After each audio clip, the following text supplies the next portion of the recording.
بسم اللہ الرحمن الرحیم۔ السلام علیکم ورحمۃ اللہ۔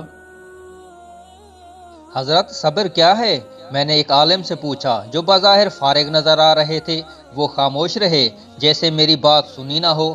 میں نے دوبارہ اپنا سوال دہرایا، سر صبر کیا ہے؟ انہوں نے میری طرف دیکھا لیکن بولے کچھ نہیں۔ مجھے عجیب سا لگا اور غصہ بھی آیا کہ کچھ کر بھی نہیں رہے اور بولتے بھی نہیں۔ میں اٹھ کر جانے لگا تو کہنے لگے، صبر انتظار ہے۔ میں شرمندہ سا ہو کر واپس بیٹھ گیا۔ پھر وہ دوبارہ گویا ہوئے اور فرمایا، صبر برداشت ہے جو تم میں نہیں کہ میری کچھ دیر کی خاموشی پر تم دل برداشتہ ہو کر جانے لگے۔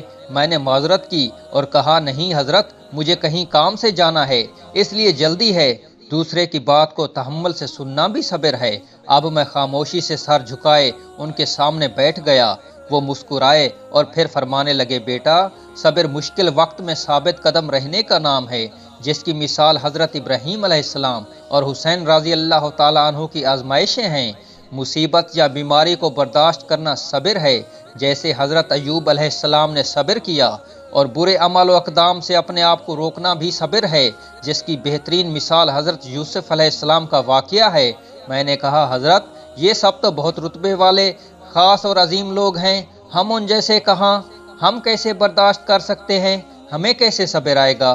کہنے لگے، بیٹا، بے شک ہم ان جیسے نہیں، لیکن ان خاص لوگوں کی زندگیاں ہی ہمارے لیے نمونہ حیات ہیں۔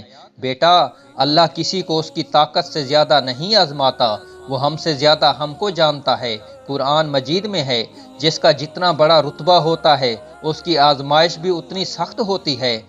رہا یہ کہ صبر کیسے آتا ہے، تو بیٹا، توکل صبر کا سب سے بڑا ساتھی ہے۔ اگر آپ اللہ پر توکل رکھتے ہیں تو یہ ممکن ہی نہیں کہ صبر آپ کو حاصل نہ ہو۔ قرآن مجید میں ہے، بے شک بغیر رب کی عطا کے آپ صبر نہیں کر سکتے۔ انسان فطرتاً جلد باز ہے، ہر چیز میں نقصان فائدے کا سوچتا ہے۔ ذرا سا نقصان اس کو غم میں مبتلا کر دیتا ہے، اس نقصان کو پر کرنے کے لیے ادھر ادھر ہاتھ مارنے لگتا ہے۔ ذرا سی جسمانی تکلیف میں پریشان ہو کر شور کرنے لگتا ہے اور دعا اور دوا پر اصرار کرنے لگتا ہے کہ بس جلد صحت یاب ہو جاؤں۔